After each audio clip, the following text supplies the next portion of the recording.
Welcome to VSOW, where we take your sources and dive deep into the insights, connecting the dots and providing you with the knowledge needed to understand complex, often polarizing, and, well, sometimes terrifying topics. And today's topic is certainly one that hits on all those points. It really is. Today, we are deep diving into a challenge that strikes at the very heart of the knowledge generation machine itself: censorship in the sciences. It's a dense subject, no question. A very dense subject, but one that is profoundly relevant to, everything from what's taught in our classrooms to the health policies that are issued by our governments. Absolutely. It touches every part of our lives. To begin this deep dive, we wanted to turn to a guiding principle from, well, the legendary scientist Marie Curie. She was a woman who understood the fight for objective truth better than almost anyone. A true pioneer. She said, "Nothing in life is to be feared. It is only to be understood. Now is the time to understand more, so we may fear less." That quote perfectly, I think, encapsulates our goal for you, the listener. Because today we are charting the suppression of facts and ideas in science. And the sources give us a very specific definition for that, don't they? They do, and it's important to get this right from the start. They define censorship in the sciences as, and I'm paraphrasing a bit, the suppression of investigation or the dissemination of findings. On the grounds that the knowledge is what? Dangerous? Dangerous, undesirable, or that it runs contrary to certain moral, political, or religious beliefs held by some part of the population. So it's not about just debating bad data. No, not at all. This definition is critical because it moves beyond that. It's about deliberate interference that's driven by a deeply held ideology. Our primary source for this deep dive is a stack of proceedings from a highly anticipated major interdisciplinary conference. It was held in January of 2025 at the University of Southern California. And the title was Censorship in the Sciences: Interdisciplinary Perspectives. Right, and this was, it was far from some niche academic gathering. Nearly 200 scholars participated. From all over the spectrum: chemistry, biology, history, law. Exactly. And the sheer interest in this is just evident. The recordings of the panels and the talks, they've already amassed over 300,000 views online. Which really shows you the urgency that's being felt among academics on this very topic. It does. We'll be drawing heavily from the papers published based on this conference, especially those in the Journal of Controversial Ideas. So for you, the learner, the mission here is really to grasp the dual nature of this scientific suppression and how it's evolved over time. Okay, so what's that dual nature? Well, we need to understand how it operates historically, from the top down. Through government or religious authority? Exactly. And crucially, how it's increasingly operating from the inside out, how it's driven by dynamics within academia itself. So focusing on those internal levers of control. That's the key. What research gets funded, what gets published, and at the end of the day, what is deemed acceptable for us to even know. Okay, let's unpack this and begin our historical journey. Let's do it. When we talk about scientific suppression, it's certainly not a modern phenomenon. By a long shot. The impulse to suppress facts and ideas is, well, it's unfortunately as old as history itself. And the question is why? It's because science, with its relentless its focus on empirical reality, it often runs headlong into established power structures. Right. Historically, censorship has been invoked to protect people's minds from corruption by so-called bad ideas. Or to shield religious truths from heresy, and to ensure the stability and the safety of the state. That's the key context. Despite the incredible role science plays in reducing human suffering, providing solutions to our most pressing problems. And just generally improving lives. Science has always been a target. The historical roots really show that the censor is often driven by a perceived threat to an established order. Whether that order is political, religious, or even philosophical. Suppression is, as the sources say, endemic, even in the most advanced democratic societies. Because power resists challenges. It always does. If we look back to ancient Greece, we can see some very early non-religious examples of science just running into political friction. Here we can indeed. We could look to the 5th century BCE and the philosopher Anaxagoras. Anaxagoras. He was one of the first known philosophers to truly separate the natural world from, divine intervention. And what was his crime, so to speak? Well, his crime was that he dared to assert that the sun was a fiery rock of immense size. Instead of the established belief. Which was that it was a divine entity, a god Helios driving a chariot across the sky. for making this assertion, which we now recognize as a rational, natural explanation. He was accused of impiety. Exactly, a very serious charge in Athens. It was equivalent to treason or sacrilege. And what happened to him? What were the consequences? The penalty for impiety was often death. At the very least, you'd be ostracized. Anaxagoras was forced to flee Athens. He spent the rest of his life in exile. So his case is really one of the earliest known instances where objective, empirical observation directly challenged the state-sanctioned orthodoxy. It is, and that led to the suppression of both the individual and his ideas. The threat to him wasn't, theological in the sense of a grand church doctrine. It is political. It was political because it undermined the civic religion that held Athenian society together. Now, if we move forward almost 2 millennia into the medieval period, even those who were nominally within the religious framework, if they advocated for empirical study, they faced persecution from their own side. Exactly. A perfect example is Roger Bacon in the 13th century. Right. He was an English Franciscan friar, and he was an early advocate for what we now call the scientific method, that observation and experimentation should be the basis of knowledge. Not just reliance on ancient texts. Precisely.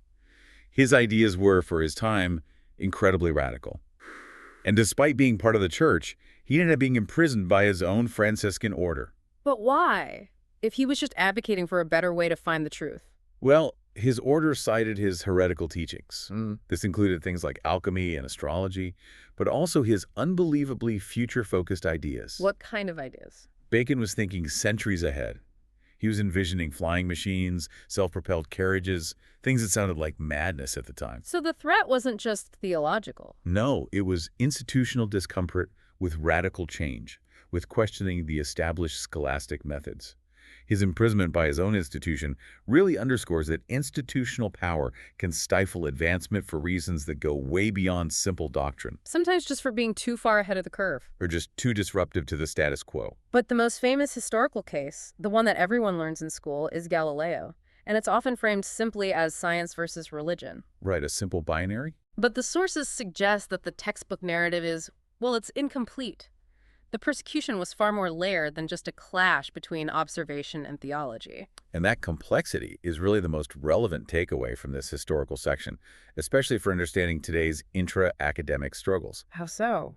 Well, while the Holy Roman Inquisition did ultimately sentence Galileo to house arrest in 1633, the sources emphasize that his persecution was driven substantially by powerful secular forces. Specifically by Aristotelian professors. Yes, the professors themselves. So the academics were mobilizing the church. That's a fascinating detail. It is, and it's crucial. These were established academics.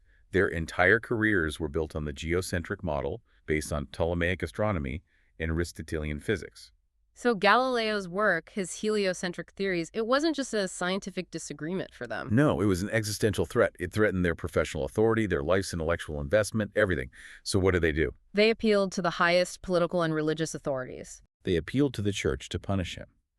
This shows that the original academic mob, appealing to outside authorities to censor science and punish scientists who threaten the establishment. It has a long and ugly history. A history that is being mirrored in contemporary events. It's a pattern. So the church, in this case, became the instrument of censorship, but it was driven by academic self-interest. The theological stakes were still high, though. Why did the church ultimately act? Well, the action was rooted in specific church doctrine, which was solidified during the Counter-Reformation, specifically after the Council of Trent. And what did that doctrine say? The church had formally rejected the Protestant idea of individual interpretation of the Bible. For the church, truth, with a capital T, belonged only to the inerrant scripture as interpreted by the magisterium. So when the Copernican doctrine, the Earth moving around the sun, was seen as contradicting the literal interpretation of Holy Scripture, Like Psalm 93, which implies the world is fixed and cannot be moved. it was deemed formally heretical. Formally heretical, foolish and absurd, and erroneous in faith. Those are the official terms. And this brings us to the really critical distinction drawn by Pope Urban VIII, who, he was personally friendly with Galileo before the trial. He was. They had corresponded pleasantly. But the Pope drew a crucial, subtle distinction that really speaks volumes about how institutions make compromises. What was that distinction? He stipulated that heliocentrism was acceptable to the Church, but only as a hypothetical truth. A hypothetical truth. What does that mean in practice? It means it was a useful tool for astronomical calculations, for making predictions, for adjusting the calendar. It was a mathematical instrument. But it could not be taught or promoted as an absolute truth. No, because absolute truth belonged only to the inerrant Holy Scriptures. When Galileo moved from using the Copernican model for calculation to asserting it as physical reality in his dialogue concerning the two chief world systems, He crossed that theological and political line. he did. And the lesson for today is pretty clear.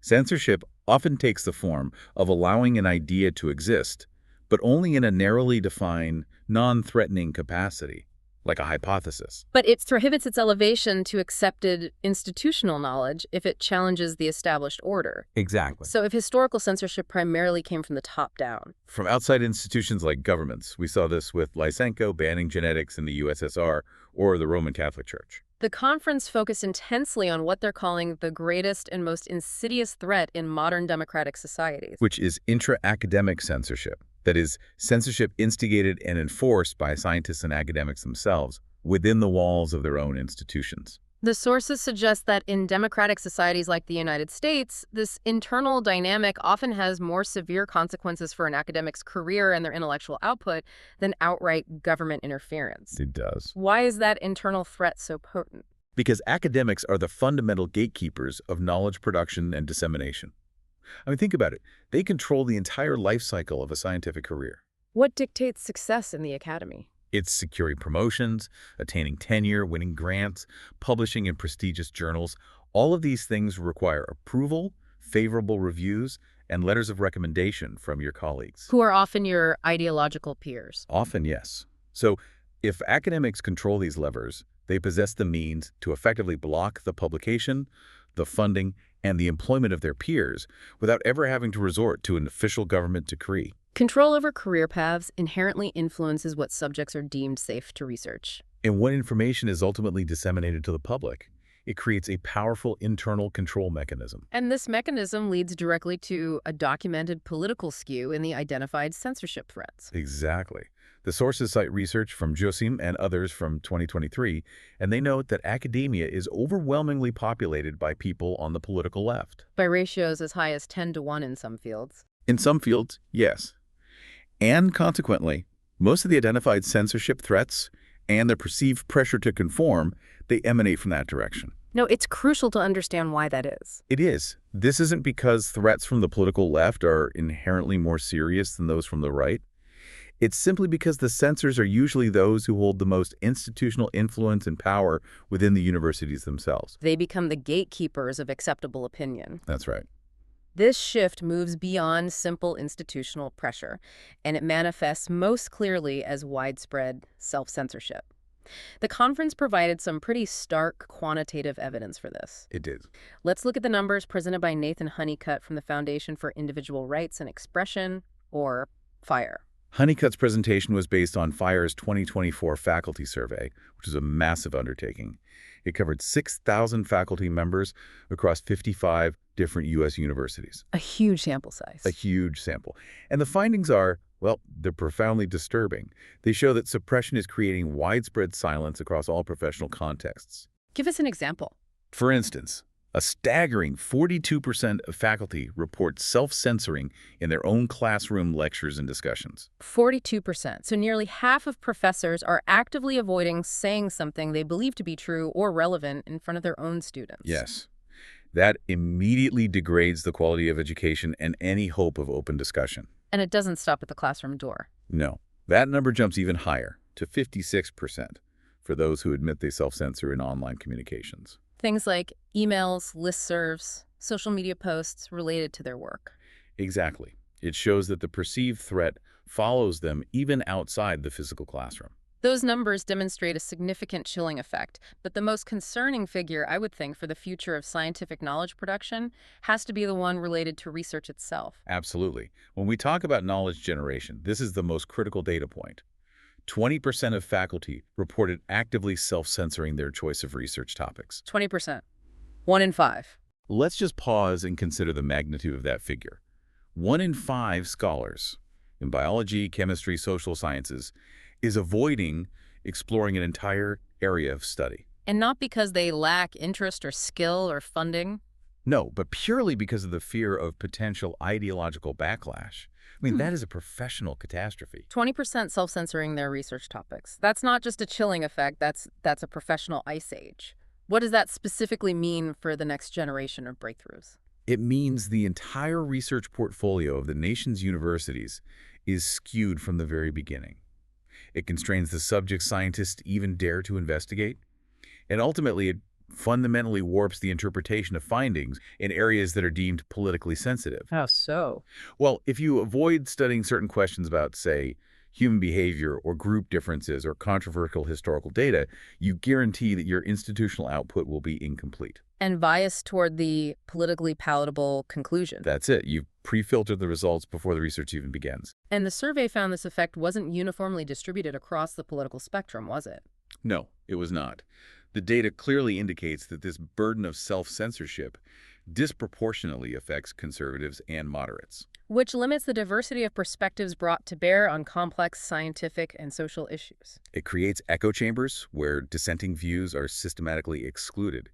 And the consequences are, well, constrained discussion, a lack of honesty in the classroom, and crucially, a skewed interpretation of scientific findings across the board.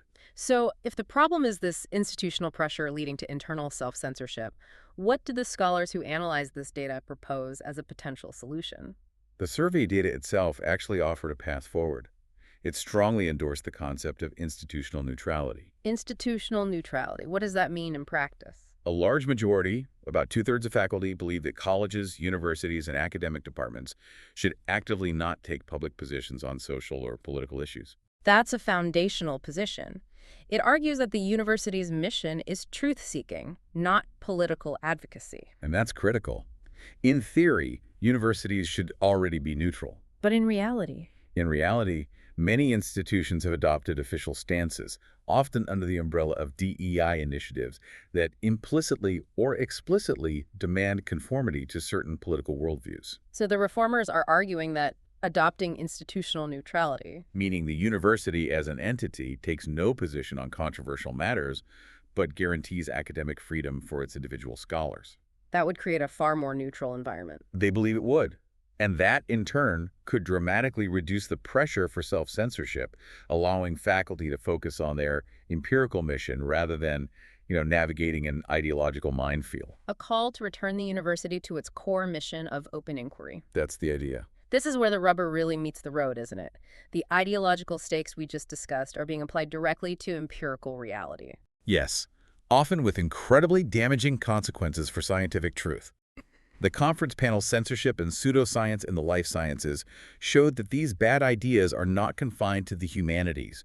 They are deeply affecting fields like biology, genetics, and medicine. And the most central area where this seems to manifest today is the concept of biological sex. It is. The sources mention the pervasive notion, published even in prestigious outlets like Nature magazine back in 2018, that sex is not a useful category for science, or that biological sex exists on a fluid continuum. And panelist Luana Maroya, who's a biology professor at Williams College, provided a truly stunning anecdote that brings this academic theory right into the classroom reality. What was that? She reported polling her biology majors, these are students specializing in the life sciences, asking a basic factual question. How many sexes are there in humans? And the answer? She reported that 2 is now statistically the least popular answer among her own students. The least popular answer among biology majors? Yes. This demonstrates how effectively these ideological concepts are permeating classroom instruction, displacing fundamental empirical facts, even among our future scientists. And what is the scientific consequence of this pedagogical failure? I mean, beyond just getting a poll question wrong. Maroya argues that if students can't be taught about the fundamental sex binary, which is based on gamete size and reproductive roles, there's an enormous gap in their fundamental knowledge. A gap that prevents them from understanding other critical scientific concepts. Exactly. For example, why males and females behave in different ways evolutionarily, why they have different disease prevalence, or why they often require different drug dosages. So the suppression of these fundamental biological facts, even if it's done under the guise of inclusion, ultimately harms the educational process. It does. And it hinders the pursuit of objective truth in the life sciences. To understand the source of these non-empirical claims, the panelist Jerry Coyne, who himself faced internal censorship pressures, He described two specific logical fallacies that are fueling these ideas. Yes, Coyne identified the misuse of logic when biology is linked to morality. The first is the standard naturalistic fallacy. The naturalistic fallacy. Can you break that down? This occurs when people point to examples of behavior in nature, say homosexual interactions in various animal species, to argue that because this behavior exists in nature, it is automatically natural. And therefore must be morally good or acceptable in human society. Right.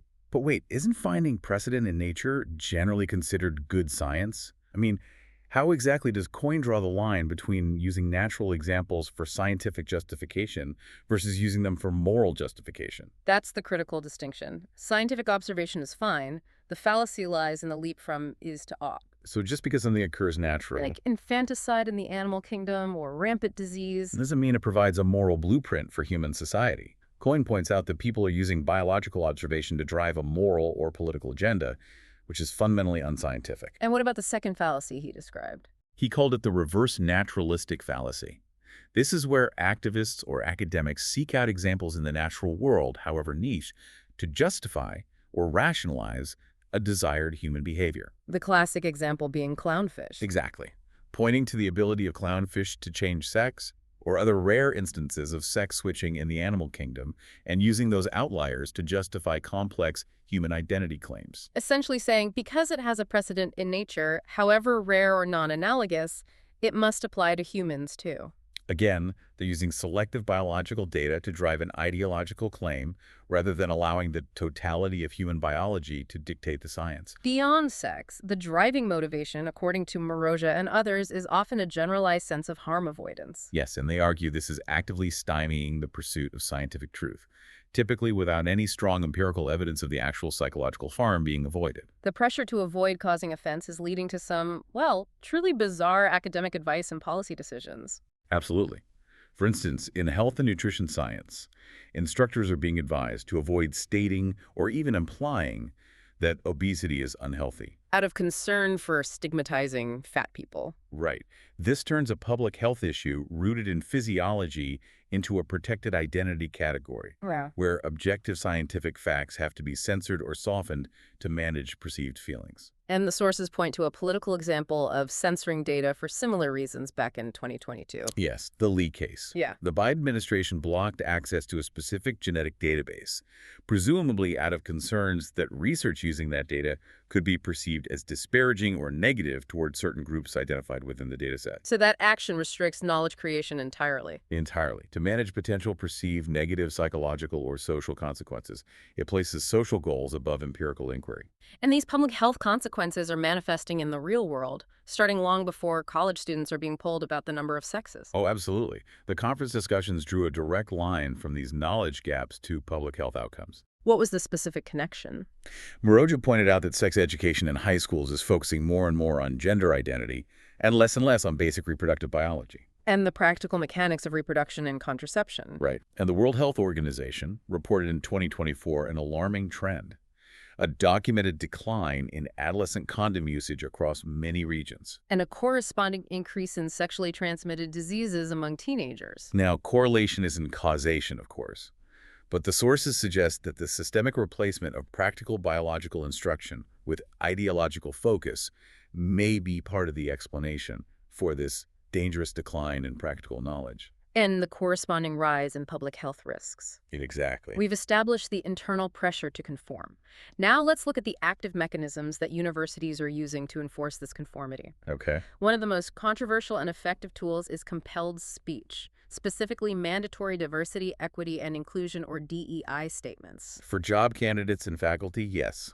These have been widely described as a new political litmus test. Distinguished math professor Abigail Thompson, in a widely cited 2019 op-ed, she's the one who described them as a political litmus test for faculty hiring and promotion. That's right. And the requirement isn't merely to acknowledge DEI goals. It's often to demonstrate active adherence, participation, and, well, belief in the underlying ideology. And the result of that? The result is that candidates who do not agree with the prevailing DEI ideology or who simply don't prioritize its practices in their professional work, they'd rather focus solely on their scientific research. they are effectively removed from consideration. It's ideological vetting masquerading as professional qualification. And Thompson's decision to publicly resist this brought significant, swift professional consequences, didn't it? It demonstrates the severity of these intra-academic pressures for conformity. She became a prime example of the culture in action. After her op-ed was published, Thompson was met with intense online vitriol, leading to a coordinated harassment campaign. A campaign that was notably led by one of her own professional colleagues. Yes, a professor named Chad Topaz, who encouraged followers to flood her university and her department with complaints aimed at censoring her. And to add institutional insult to injury, her own university leadership published an official response. They did. And in it, they compared her opposition to compelled DEI statements to historical segregationists. That comparison likening a math professor who wants to focus on math to a historical segregationist, that is a stunning example of rhetorical overreach designed to condemn and isolate someone. It absolutely is. It demonstrates that the suppression operates not just through bureaucratic forms, but through public shaming, rhetorical extremism, Yeah. and administrative condemnation. The consequences for Thompson were severe professional isolation. And the irony cited in the sources is just palpable. It is. Chad Topaz, the professor who led the campaign against Thompson, later received the Marian Elfie Grace Award for Social Justice in 2025. Which illustrates that the reward system within academia has visibly shifted. It shifted to favor those who actively enforce ideological conformity, rather than those who uphold traditional norms of professionalism and open discourse. Now, when opponents defend these statements, they often argue that compelled speech is normal in academia. Students write papers, faculty fill out forms. What is the fundamental objection here? Well, as noted by John Wilson during the conference panel, the core objection is not to compelling speech in general. But to compelling viewpoints. Exactly. Especially viewpoints about social and political issues that are unrelated to a scientist's or academic's core qualifications. So compelling a physics student to explain quantum mechanics is appropriate. Of course. But compelling a quantum physicist to affirm specific political beliefs just to get hired is where intellectual freedom is suppressed. When a university demands adherence to an ideological framework that has nothing to do with qualifications in chemistry or engineering. That is where the suppression of intellectual freedom and the integrity of the hiring process occur. Let's pivot to a different type of bureaucratic control. The Institutional Review Boards, or IRBs. Some panelists argued these are now functioning as a form of suppression through excessive, often nonsensical, red tape. The IRB system has a noble origin, it's important to say. It was founded in 1974, designed to prevent abusive and unethical experimentation on human subjects. A necessary response to documented horrors like the Tuskegee syphilis study. Absolutely. The founding ideal was protection. However, the current reality, as discussed by Evan Morris, a professor of radiology at Yale, is that IRBs have drifted far from their core mission. How so? They now spend an inordinate amount of their time enforcing invasive, often nonsensical regulations that hinder progress and waste countless hours of valuable research time. The classic example cited in the sources to illustrate the absurdity is Professor Morris's attempt to conduct an experiment on himself. Yes, Professor Morris tried to conduct a legitimate, low-risk experiment using himself as the sole subject. The IRB, in its zeal to follow every possible rule, actually questioned whether he could obtain consent from himself. They questioned if he could consent to his own experiment. They did. They were asking a fully competent consenting adult researcher to justify his ability to consent to his own participation in a study he designed and was executing. The sheer bureaucratic absurdity of that perfectly illustrates how red tape has replaced genuine ethical review as the primary function of some IRBs. It does, and it leads to unnecessary delays and the stifling of research. So the system needs reform. What were the key recommendations pitched by Morris and his co-authors in their 2025 paper to restore the balance? The central proposals were very pragmatic, aimed at restoring focus. First, they recommended ensuring that IRBs do not reevaluate peer-reviewed science. The validity and importance of the science should be judged by the editorial and grant process. Right, not by an ethics board that may lack the specialized expertise. Second, they recommended modifying the composition of the IRB to include a standing science advocate. A science advocate, what would their role be? This person's specific role would be to argue on behalf of the scientific merit and value of the proposal being considered. They would be there to balance the inherent tendency of the IRB to err on the side of caution and bureaucracy. The goal is to keep the focus on ethics and safety, not on relitigating the validity or the social desirability of the science itself. Precisely. This environment of bureaucratic control and ideological conformity, it culminates in what the sources refer to as consequences culture. And they draw a chilling parallel to historical totalitarianism. Jessom and co-authors describe this phenomenon as the defining feature of modern academic suppression.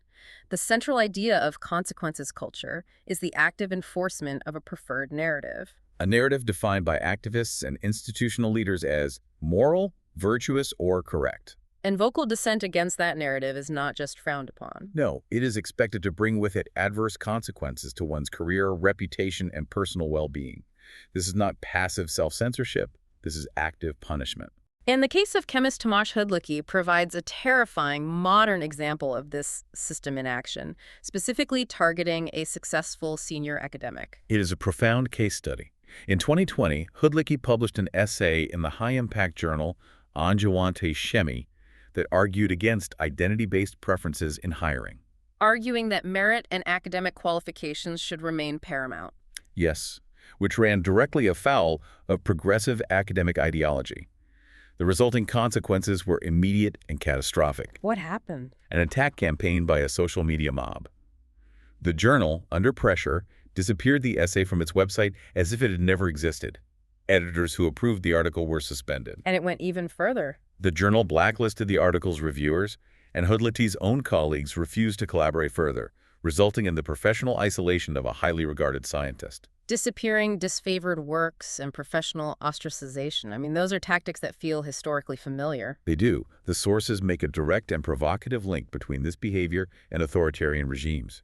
Jussim and others explicitly compare modern consequence culture activists to historical authoritarian censors, whether it was the Roman Catholic Church in Galileo's time or the Bolsheviks, who suppressed nonconformity in the 20th century. And what's the shared element? They share the dangerous assumption of being self-ordained moral arbiters entitled to dispense punishment. Disappearing disfavored works, dismissal, and professional ostracism were precisely the consequences suffered by Soviet dissidents who dared to challenge the state's official narrative. As one of the speakers, Wilfred Riley, noted, The point of this type of censorship is not to protect people from falsehoods, but to prevent challenges to the established institutional system of power and belief. we need to pull back now and look at censorship imposed from the outside, specifically by the government, as this has escalated dramatically in the current political climate. Right. While the conference focused on intra-academic issues, the context of government interference is vital.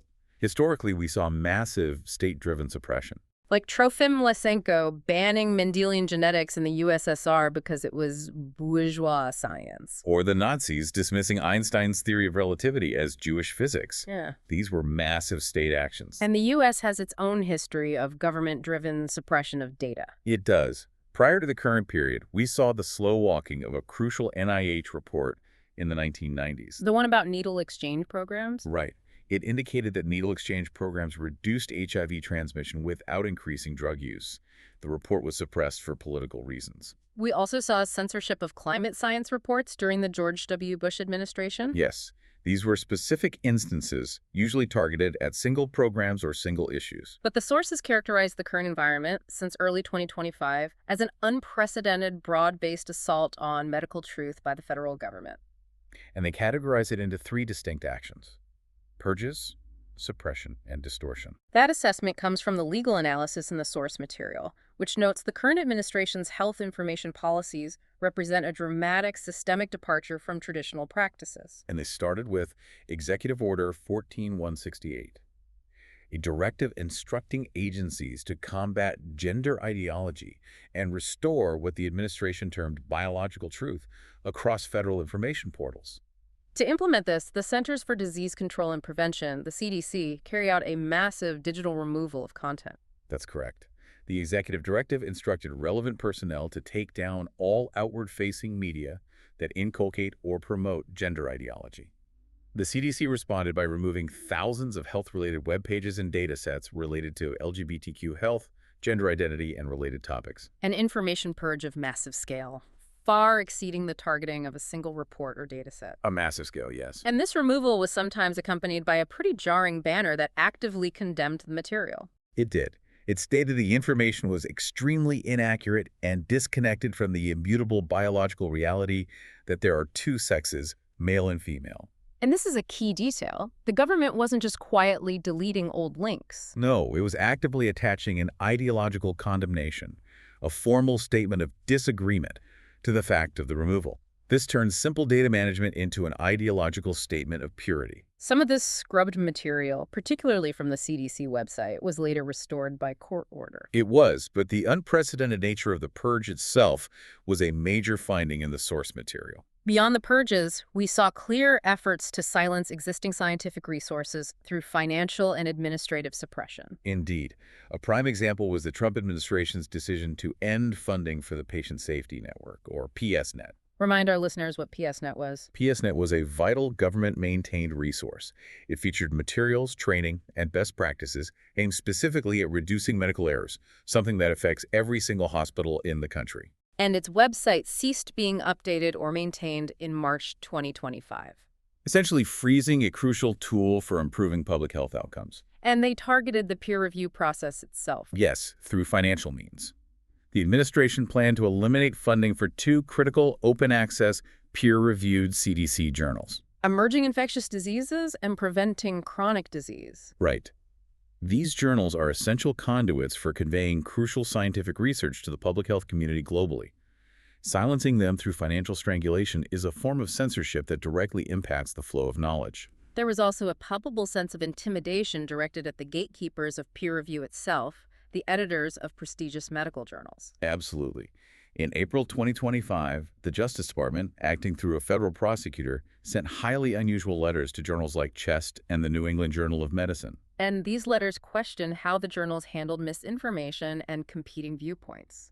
Which was not a routine inquiry. It was perceived by many experts and legal analysts as a deliberate effort to harass, intimidate, and stifle scientific discourse. Making the editors fear federal reprisal for publishing material that conflicted with the administration's favored narrative. It was described as a powerful effort to chill protected speech. Moving to the third category of abuse, distortion and misinformation. This became highly visible with the appointment of Robert F. Kennedy Jr. as HHS Secretary in February 2025. Secretary Kennedy, who has a long public history as a prominent opponent of vaccines and water fluoridation, immediately became a conduit for the widespread dissemination of misinformation from the highest levels of the health apparatus. The sources detail that he has repeatedly made false and inconsistent statements about established vaccine science. Did you? What were the most specific false claims cited in the source material that were directly refuted by scientific consensus? Well, there were several. Kennedy repeatedly claimed that the MMR vaccine causes deaths yearly. A claim the Infectious Disease Society of America refutes. They do, noting no such deaths in healthy individuals have ever been linked to the vaccine. He also falsely asserted that vaccines are not safety tested. Ignoring the fact that all new vaccines undergo rigorous, multi-phase, placebo-controlled clinical testing prior to approval by the FDA. Correct. Furthermore, he embraced the discredited claim that certain vaccines contain aborted fetus debris. Which the sources clarify is a grossly misleading statement. Extremely misleading. The final vaccine product contains only human cell lines that originated from two abortions in the 1960s, which were ethically obtained and have been replicated in culture for decades.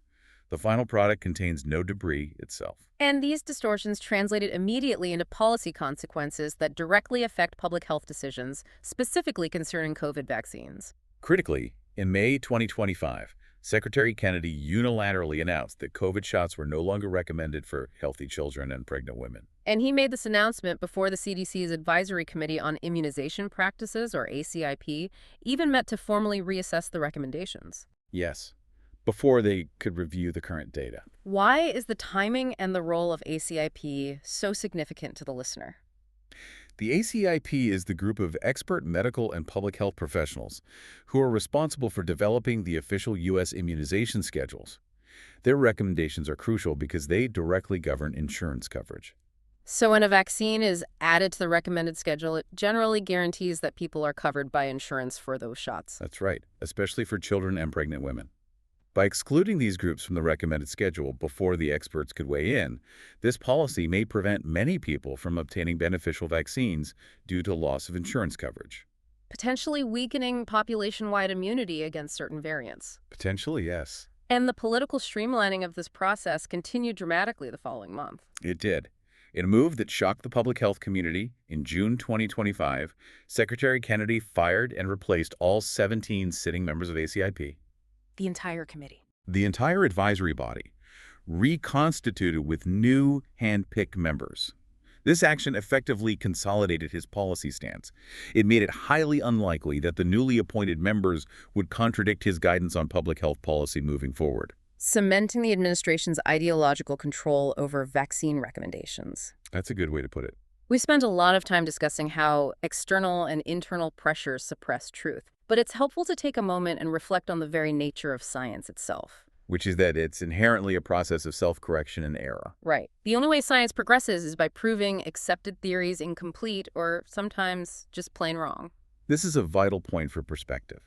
The sources capture this perfectly with the insight that learning chemistry is often like being taught a series of increasingly refined lies. Why lies? Because even our best scientific models, whether it's the Bohr atom or our most complex quantum mechanical models, are inherently limited. They are temporary approximations of reality. Science is a continuous evolutionary process of refinement. Where today's certainties are tomorrow's historical footnotes. Exactly. And we have so many famous historical examples where seemingly absolute truths were just completely overturned. Oh, absolutely. Think of Newtonian mechanics. It provided the bedrock of engineering for centuries, and it's still perfectly fine for calculating the trajectory of a baseball. But it fails completely when objects move near the speed of light. Which is why global systems like GPS require general relativity to function correctly. Right. Or consider the widely accepted theory of spontaneous generation. The belief that living things could just appear from non-living matter. Right, like rotting meat creating flies.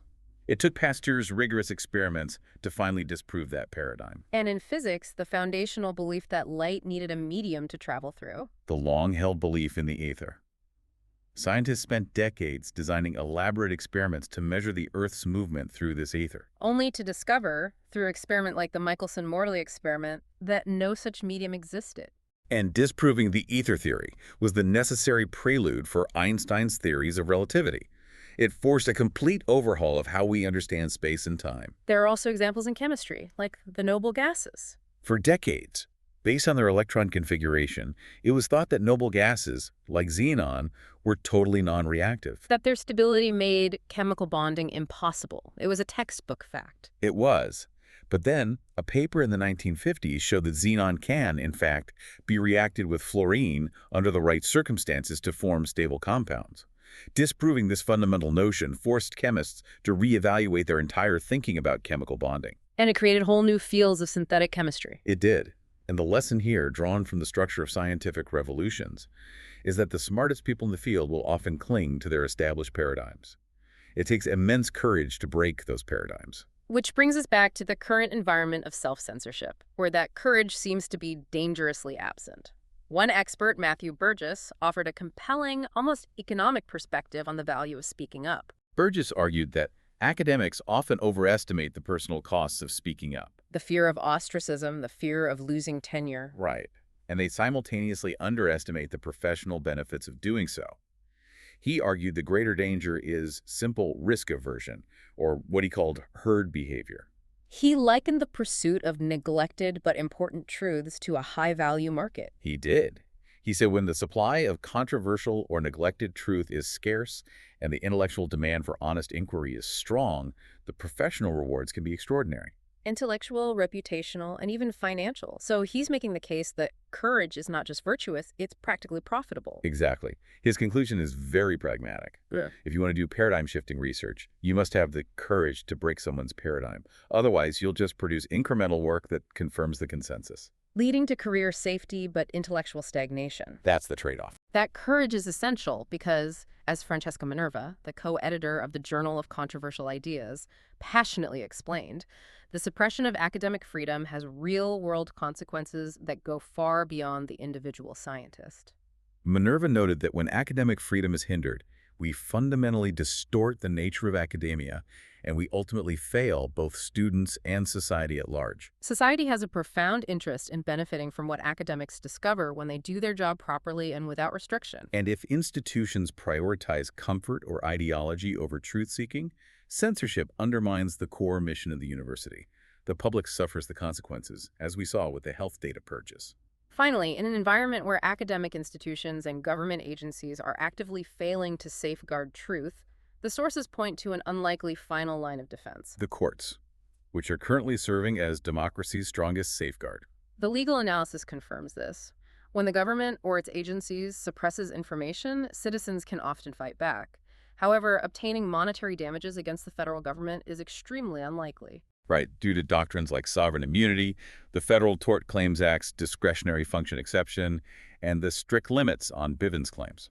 Can you quickly unpack those legal roadblocks for the listener? They sound like highly specialized jargon. Of course, the FTCA's discretionary function exception essentially says you can't sue the government for policy decisions, even if they're bad ones, because those decisions involve judgment calls.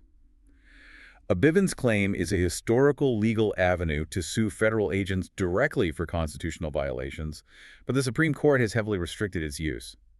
So, in short, suing for cash is nearly impossible. It is. However, plaintiffs have a very promising and powerful pathway through injunctive relief. And what does injunctive relief mean in plain terms? It means asking the court not for money, but for an order, a mandatory injunction, telling the government to stop doing something illegal, or forcing them to reverse an action they took. And we have precedents from the first half of 2025 proving this mechanism works. We do. We saw success in cases challenging the massive government information purges. In the Doctors for America case, for example. Yes. In that case, plaintiffs successfully used the Administrative Procedure Act, or APA. The APA is essentially the rulebook for federal agencies. It dictates how they must implement new regulations and policies. And the court found that the CDC broke those rules. It did. The court found they acted arbitrarily and capriciously, meaning they made huge changes, hitting the delete button on thousands of web pages without providing the required public notice, comment period, or sufficient rationale. So the court ordered the restoration of those purged CDC materials because the process used was illegal. Exactly. And the suppression of specific viewpoints on government-run platforms like PSNet was successfully challenged on First Amendment grounds. That was the Schiff case regarding articles removed from PSNet.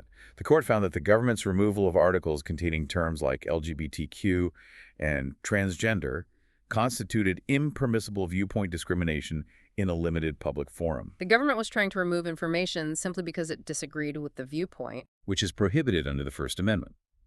Plaintiffs successfully sought injunctive relief, ordering the materials restored. This shows that the freedom to pursue and publish scientific ideas is not just some abstract academic concern. No, it is a matter of life and death. And private citizens using litigation are increasingly vital to combating the erosion of truth when our institutions fail. We've examined how the suppression of ideas, whether it's driven by Aristotelian professors long ago or by intra-academic conformity enforced through DEI statements and bureaucratic red tape, or by political agendas today, fundamentally disrupts the progression of knowledge, It forces science to operate in the dark. or to skew its focus away from empirical reality in favor of what is politically palatable. The critical takeaway for you, the learner, is understanding the institutional and ideological levers that are used to enforce conformity. Especially those pressure points within the academic gatekeeping system itself. We must pause to consider the historical observation that scientific breakthroughs and technological advancements are increasingly the purview of private industry, not taxpayer-funded universities. That's a crucial point. If academia continues to protect progressive narratives at the expense of empirical inquiry, by prioritizing ideological conformity over objective discovery, is it risking becoming irrelevant to the global pursuit of truth? That is a profound question for the future of knowledge, and it's one that every institution, I think, must address. We hope this deep dive has given you clarity and extensive detail on this complex and essential issue. If you found this discussion valuable, please take a moment to subscribe, like this deep dive, and leave a comment sharing your thoughts on which currently accepted scientific theory you think might be overturned next. That should be interesting to read. Thank you for listening to VSOW.